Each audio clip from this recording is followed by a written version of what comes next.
Hello student, this is Shumona from Simi Foundation. I hope you all are okay in the current situation. तो students आज हम पढ़ने वाले हैं एक नया टॉपिक जिसका नाम है the fundamental unit of life. ये टॉपिक बड़ा इंटरेस्टिंग टॉपिक है कॉज हम यहाँ पे देखने वाले हैं कि हमारे बॉडी किन किन चीज़ों से बनता है। सिर्फ हमारी बॉडी ही नहीं, किसी भी प्लांट की बॉडी और किसी भी लिविंग एनिमल की बॉडी किस किस चीज़ से बनता है ये हम जानेंगे। और स्टूडेंट्स इस टॉपिक को समझाने के लिए हम एक एग्ज़ाम्पल लाते हैं।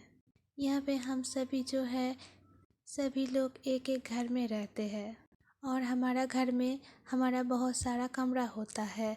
हमारा टॉयलेट, हमारा बाथरूम भी रहता है और हमारा मम्मी जहाँ पे खाना बनाता है किचन भी रहता है।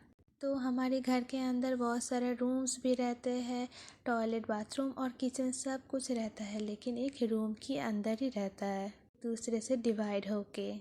तो या फिर हम अगर पूछते हैं कि हमारा घर किससे बनता है तो हम बोल सकते हैं कि हमारा घर बहुत सारे रूम से बनता है। अगर हम पूछेंगे कि रूम किससे बनता है तो रूम बनता है 4 दीवारों से। अगर हम यहाँ पे पूछेंगे कि 4 दीवार किससे बनता है तो हम यहाँ पे बोलेंगे 4 दीवार ईंट से बनता है। बहुत सारे ईंट एक दूसरे के ऊपर या फिर एक दूसरे के पास लगा के बनता है एक दीवार, और दीवार से बनता है घर, और घर से बनता है एक मकान। तो फिर अल्टीमेटली यहाँ पर यूनिट कौन सा है? यूनिट है ईंट, जो एक एक जुड़ के एक घर बनाते हैं। तो फिर हम घर की यूनिट किसको बोल सकते हैं? घर की यूनिट हम बोल सकते हैं ईंट को। तो फिर ईंट हमारा हो गया है फंडामेंटल यूनिट ऑफ हाउस। और यहाँ पे हम अगर अपनी बॉडी को देखते हैं तो ये वेरियस टाइप ऑफ ऑर्गन्स से बनता है, like brain, heart, kidney, liver. अगर हम किसी भी ऑर्गन्स को यहाँ से ले लेते हैं तो हम देखते हैं कि ये ऑर्गन बहुत सारी टिश्यूज़ को मिला के बनता है। अगर आप यहाँ पे सोचेंगे कि टिश्यू क्या है तो टेंशन लेने की ज़रूरत नहीं है। टिश्यू के बारे में हम आने वाले चैप्टर्स में बहुत अच्छे तरह से पढ़ेंगे। ये टिश्यू जो है बहुत सारे छोटे छोटे सेल्स से बनता है। जिस तरीके से एक हाउस छोटे छोटे ईंट से बनते हैं, हमारा human body, plant, animal body छोटे छोटे सेल्स से बनते हैं।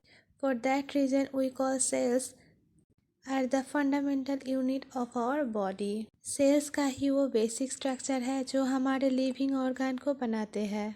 अगर आप लोग सोचते हैं कि हमारा इतना बड़ा बॉडीज़ में कितना सारे सेल्स रहते हैं, तो यही जानने के लिए और सेल्स के बारे में पढ़ने के लिए हम आज यहाँ पे आए हैं। हमारा बॉडी में जो सेल्स रहता है वो बहुत छोटे छोटे होते हैं जो हम खुद की आंखों से नहीं देख सकते, और इसे देखने के लिए हमको माइक्रोस्कोप की ज़रूरत लेना पड़ता है। अगर स्टूडेंट्स आप पूछते हैं कि how many cells are there in our body, तो आप जान के हैरान हो जाओगे कि हमारा बॉडी में 75 ट्रिलियन सेल्स रहते हैं।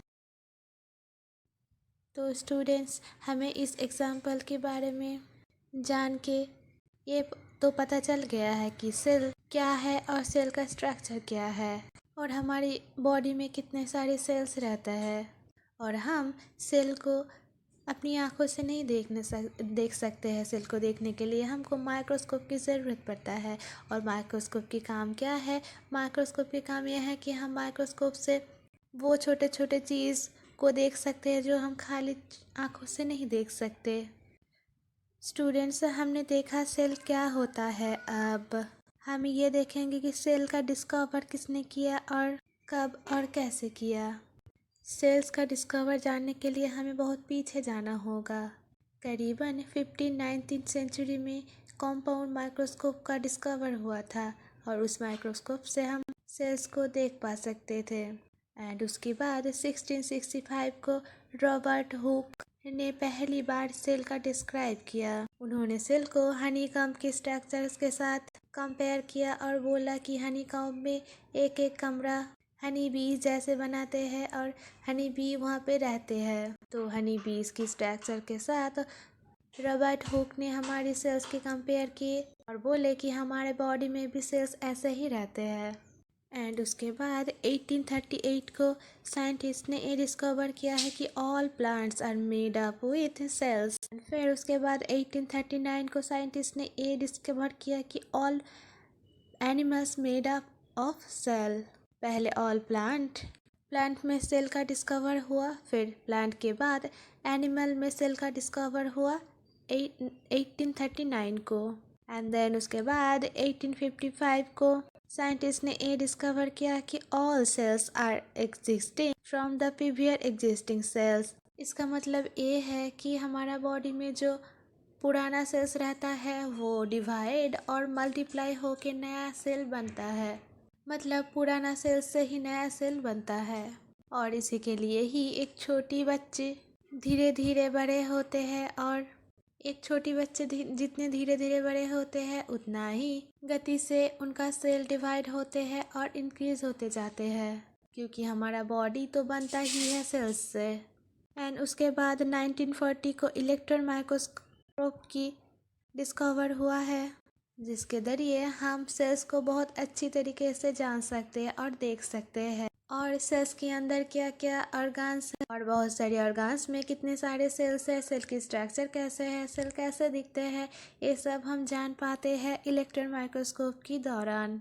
हालांकि पहले हमारे पास कंपाउंड माइक्रोस्कोप था, लेकिन उससे सिर्फ हम सेल को देख सकते थे और उनका स्ट्रक्चर देख सकते थे। लेकिन जब इलेक्ट्रॉन माइक्रोस्कोप का आविष्कार हुआ तो हम सेल को और भी बेहतरीन से छोटे छोटे हिस्से को भी देख सकते हैं। सो स्टूडेंट्स, आज हमने पढ़ा कि सेल क्या है, सेल कैसे बनता है और सेल की स्ट्रक्चर कैसे है। और हमने ये भी देखा कि सेल्स की डिस्कवर कैसे हुआ और माइक्रोस्कोप की काम क्या है और माइक्रोस्कोप कब डिस्कवर हुआ। तो स्टूडेंट्स, आई होप आज आप सेल क्या है, सेल्स के बारे में और सेल कब डिस्कवर हुआ है, ये सब अच्छे तरह से जान गए होंगे इस वीडियो में और समझ भी गए होंगे। आज के लिए इतना ही। नेक्स्ट वीडियो में हम सेल की दूसरे चैप्टर के बारे में डिस्कस करेंगे। Thank you and keep learning.